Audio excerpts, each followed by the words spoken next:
I'm loving it, but yet you hide a vagina? You gotta look real close. Keep up with me now. Let's look into the picture instead of at it. I'm loving it is their slogan. But you hide a vagina in the ad. And everywhere I'm telling you, they operating on them lower chakras. They trying to activate them. They want to keep you thinking about having sex all damn day and getting high and getting drunk. So by the time you hear the rap song, are you ready? You done threw a couple back, you on the dance floor, and some unknown dude is grinding on your behind. So it's critical because it says feel the curves and the bottle is shaped like a woman, but you don't see the person having oral sex in the ice cubes. But see, this kind of stuff sits in your subconscious mind. Are you following me? And it hits you a little bit later on when you're not even thinking about it. I put it side by side so you can see it. And all you wanted to do was buy a damn soda. Are you following me? These people are wicked. Welcome anybody else. Good afternoon, everyone. I want to jump right into it. I want to call my portion of the presentation Intellectual Insurrection. It has a little bit of a psychological twist to it because that's what I am. For those who don't know me, I see a lot of new faces, which is a good thing. I'm a school psychologist by training, a nationally certified school psychologist.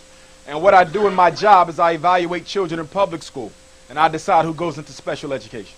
Any child who's ever been put in special ed got there because a school psychologist evaluated the child and said that they had one of 12 educational disabilities: mental retardation, autism, emotional disturbance, specific learning disability, deafness with blindness, orthopedic impairment, traumatic brain injury, other health impairment, multiple disabilities, or developmental delay. It's what I call the Sweet 12 or the Sweet 13. Depending on what state you live in, there's 12 or 13. In Pennsylvania, there's 12. The job of the school psychologist is very, very complicated because you're asked to determine whether or not this black child is struggling because they're not interested or because they can't learn. But special education is very political. To make it real simple, I'll give you an analogy. There's 2 million black men in prison, there's 2 million kids in special ed. Do you see the relationship? There's 2 million black men in prison, there's 2 million black kids in special education. I say that to say, parents, that you got to be very, very circumspect before you put your child in special education because it can be a high road to incarceration. By the way, there's no longer anything called a Board of Education in the Americas. There is no longer a Board of Education. You only have boards of incarceration. It's very important that you understand that. The purpose of school is to prepare children for prison for no other purpose. For no other purpose. There's 50 states in the United States of America. In each of the 50 states, the black population in prison is at least triple their population in society. In the state of Pennsylvania, blacks make up 10% of the population, but half of those in prison. In every state, we are 2 or 3 times our natural population inside the prison. It's deliberate, it's intentional, and it's systematic. And I say that to say that we have to prevent ourselves from falling into the trap of blaming the victim for their own situation. Yes, black people are the #1 accomplice to white supremacy. Without a doubt, we are the #1 accomplice chiefly because we do nothing about it. Okay? But we do not spend billions of dollars to keep ourselves where we are. We did not put up the $500 million to create HIV.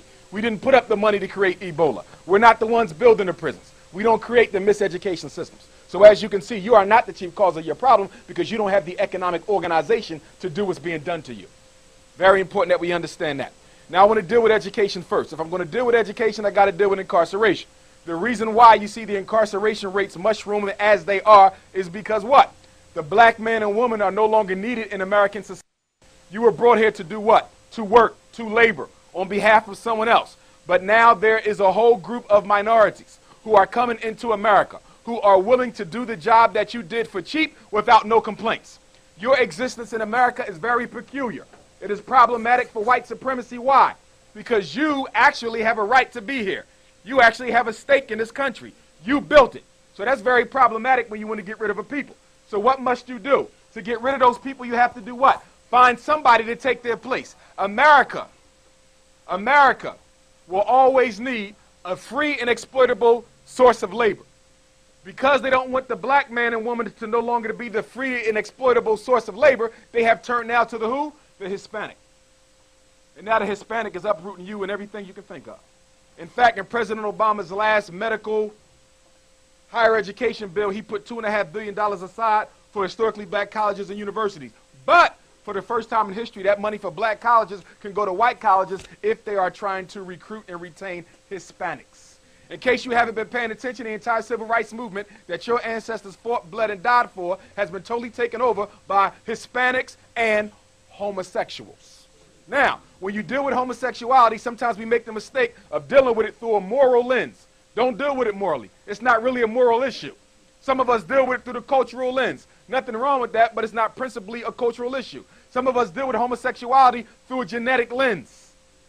Okay? You can go there if you want, but there is no proof anywhere on the face of the earth that homosexuality is a natural God-given disorder. Now, let me tell you why homosexuality is here, and this relates to education. Why? Because homosexuality has now made its way into the public schools. Some of your children are reading books that have same-sex marriage couples in it, and you don't even know this because the books don't come home with the child. Okay? Now, in 1974, Secretary of State Henry Kissinger wrote a national security memorandum dealing with population control in the United States. In this population control memorandum, he recommended to President of the United States, who I believe was Richard Nixon at the time, that if you want to control the black population in America, which is growing, I suggest that we openly advocate for homosexual relationships in the black community. It is a population control strategy. It has nothing to do with God, and it has nothing to do with genetics. The reason why you see so much homosexual advocacy is it is a population control measure. And then they put the HIV into the homosexual males, and now they give it to the black woman, so now you exterminate the whole race. The problem with our community is we don't have a socialization process. We wonder why so many males become homosexual, because the homosexuals have a socialization process for your child. We wonder why so many children drop out of high school, because the school district has a socialization process for your child. They can almost predict that they're going to leave in 9th grade because they socialize them that way. The Army has a socialization process for your child. That's why once they enroll, they consider themselves Army men and Marine men until the day that they die. Even when they sleep, they have it in their mind because they're socialized to do that. You do not have a socialization apparatus in place. As a result, your children don't even belong to you. You think they do until they get a certain age, and now they belong to somebody else because there's invisible systems at play that you can't see with the naked eye. You can only see it if you put on your political shades. And most of us don't look at our political shades. We can't see it, which is why you hear black people say today that there can't be no white racism because I don't see no white people in the ghetto. But what you fail to realize is you do not have to be present if the strength of your system is as developed enough that allows you not to be there. They control the ghetto by remote control. And they control the ghetto by who? Black elitist Negro leaders. And one of the biggest reasons why black people haven't made more progress is because you keep listening to these leaders who are members of the black elite, whose agenda is the same as your enemy. But you can't see this. An elitist Negro is no different from a European.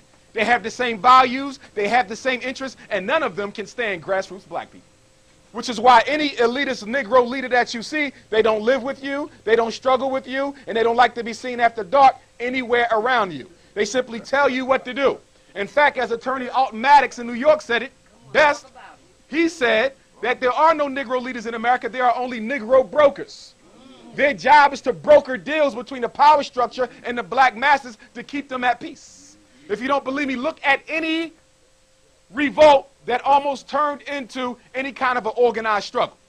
In every situation, you see what? A Negro leader being sent in by the power structure, not to organize your issue and present it in the right way, but to silence you altogether. Watch them. Some ministers, but not all. Some businessmen, but not all. Some politicians, but not all. But the key ones, without a doubt. Without a doubt. And so what you have to ask yourself is, why are you following this person? And the interesting thing about black America, it's impossible for you to have a leader anyway, because you're not organized. Organized groups of people choose leaders. If you notice, nobody can give white people a leader. They have an apparatus in place for that. You've never heard of someone giving the Orientals a leader. They have an apparatus in place for that. Black people are the only people on earth who you could tell them who's leading them without them actually giving their own informed consent, as we call it in psychology. So I'm saying that to say that you got to back off and stop reacting to what's going on. And if we're going to talk about reacting to what's going on, I got to talk about President Obama.